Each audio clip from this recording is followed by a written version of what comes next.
Bora, pesquisadores! Quem fala com vocês mais uma vez sou eu, professor Vitor Mascarini, e estou muito honrado e muito feliz em estar mais um episódio aqui do Historioteca com vocês, o episódio 21 aqui dessa temporada sobre a história do Brasil, mais especificadamente, neste subtítulo aí dessa temporada, o Brasil Colônia. A gente vai falar um pouquinho hoje sobre o brilho que mudou o Brasil, Ou seja, a descoberta do ouro lá em Minas Gerais. Mas antes da gente começar, pessoal, pedir aquela força para vocês nos seguindo nas redes sociais. É só pesquisar História Sem Crise lá no Instagram, lá no TikTok, também no YouTube e no Spotify, que vocês vão nos encontrar. Tá bom, pessoal? É uma força que a gente pede para vocês. A gente vê que o História Sem Crise está crescendo a cada episódio que a gente posta, apesar do trabalho árduo que é fazer a produção desse conteúdo, mas, para ser bem honesto, eu estou muito feliz com os resultados obtidos pela nossa equipe até agora, e é o que dá mais ânimos para a gente continuar, Bom, galera, fim do século XVII. O Brasil colônia atravessa um período de estagnação. A cana-de-açúcar, antes o motor da economia, perde espaço no comércio mundial. Os engenhos decaem, o Nordeste empobrece. Mas nas profundezas do interior, uma nova promessa começa a brilhar. Em meio às montanhas e rios de regiões que viriam a ser chamada de Minas Gerais, bandeirantes paulistas encontram ouro. E com ele, uma nova era nasce. Nesse episódio do Historioteca, a gente vai mergulhar na corrida do ouro, no crescimento vertiginoso das vilas mineradoras, nas tensões sociais e econômicas que moldaram o Brasil do século XVIII. Prepare-se para conhecer essa riqueza, o trabalho forçado, as revoltas e os sonhos duradouros que transformaram o coração do Brasil colônia. O episódio 21 do Historioteca começa agora.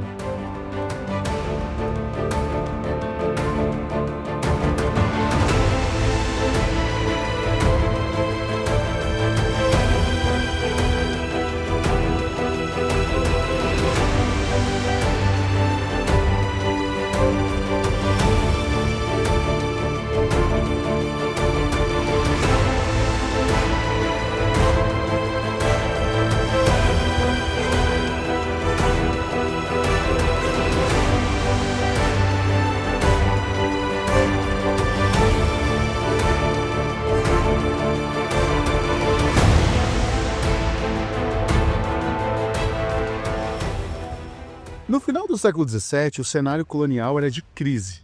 O açúcar brasileiro sofria com a concorrência das Antilhas, e as capitanias do litoral viviam um período de retração econômica.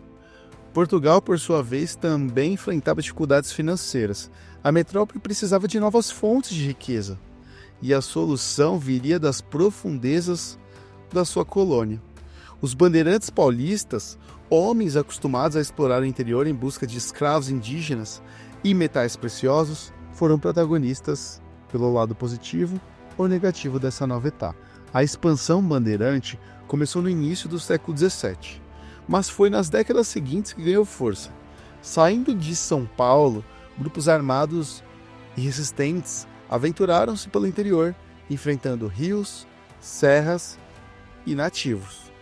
Entre esses grupos, destacaram-se Borba Gato, Antônio Rodrigues Arzão e Fernando Dias Paes Leme, o famoso caçador de esmeraldas.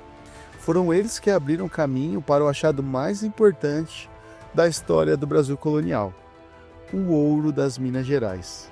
E por volta de 1693, os primeiros achados significativos confirmaram o que era, até então, apenas um sonho: o ouro de lavar, encontrado nos leitos dos rios.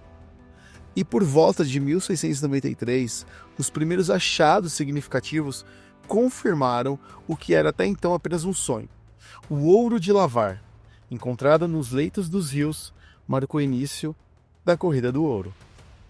Com a notícia da descoberta, multidões se lançaram rumo às novas terras. Era o início da corrida do ouro, que rapidamente transformaria a geografia humana e econômica do Brasil.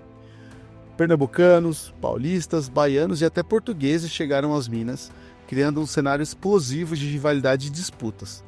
O governo português, ao perceber a dimensão da descoberta, tratou logo de assumir o controle da região. Nascia ali o famoso ciclo do ouro, que iria substituir o açúcar como principal motor da economia colonial. Em pouco tempo surgiram vilas que se tornariam lendárias. Vila Rica, atualmente Ouro Preto, Sabará, Mariana e São João del Rei. Mas o crescimento rápido exigia controle. Portugal criou a capitania de São Paulo e Minas do Ouro e impôs uma rígida estrutura fiscal. O ouro extraído era medido e taxado pela quinta, o nome dado ao imposto de 20% destinado à coroa.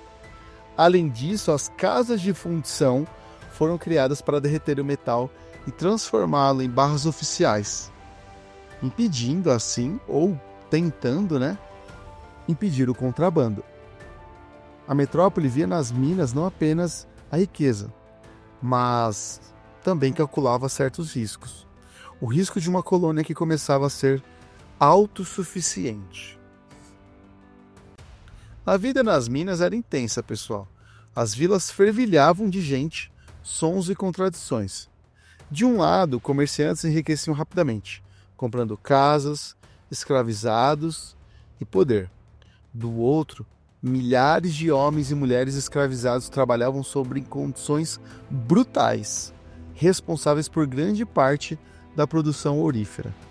As mulheres também tiveram um papel essencial nesse processo, sobretudo as negras e forras, que atuavam como vendedoras, quitandeiras e até financiadoras. A sociedade mineradora, embora dinâmica, era profundamente desigual. A prosperidade do ouro impulsionou uma efervescência cultural sem precedentes. Igrejas foram erguidas em estilo barroco, ricamente decoradas com ouro e esculturas.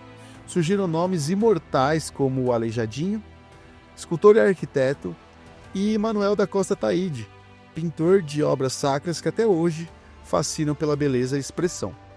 As irmandades religiosas, muitas delas formadas por negros e mestiços, tornaram-se espaços de solidariedade, resistência e fé. O ouro das minas brilhou também na arte e na religiosidade, refletindo um mundo de opulência e contradição. Com a riqueza veio também o conflito. Disputas entre paulistas e emboabas, os recém-chegados do litoral e de Portugal, implodiram na chamada Guerra das Emboabas, que durou 2 anos, entre 1707 e 1709. O conflito revelou um ressentimento entre colonos e o controle excessivo da coroa. Décadas depois, novas rebeliões surgiram, como a Inconfidência Mineira, de 1789, expressão final da tensão entre metrópole e a elite local, cada vez mais consciente de seu poder. A mineração, assim, foi o berço de um novo sentimento, o orgulho local e o desejo de autonomia.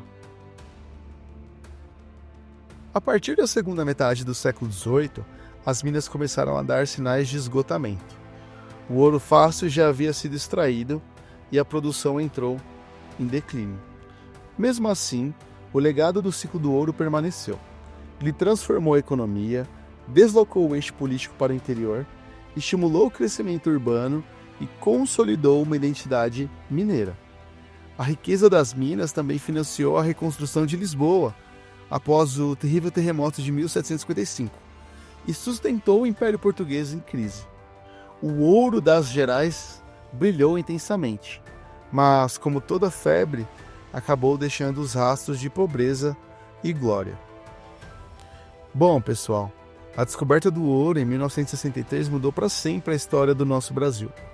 Transformou uma colônia açucareira em uma potência mineradora, redefiniu o mapa do poder e acendeu o sonho de liberdade em meio à opressão. Nas montanhas de Minas Gerais nasceu não apenas a riqueza, mas também o espírito de um povo que, entre correntes e fé, construiu uma civilização de pedra, ouro e esperança. Bom, pessoal, eu sou o professor Vitor Mascarini e esse foi o episódio 21, onde a gente conta mais um pouquinho sobre como foi o ciclo do ouro, a descoberta do ouro pelos bandeirantes lá em Minas Gerais e toda a mudança que esse contexto trouxe à história do nosso país. A gente se encontra nos próximos episódios do Historioteca ou de um dos outros quadros do História Sem Crise. Beleza, galera? Até a próxima. Uma dica importante. Todas as referências utilizadas neste roteiro vão estar disponíveis na descrição desse episódio, no Spotify, no YouTube e lá no Instagram. Beleza, galera? O professor Vitor Mascarini fica por aqui. Nos encontramos pelas ondas sonoras no próximo episódio. Valeu!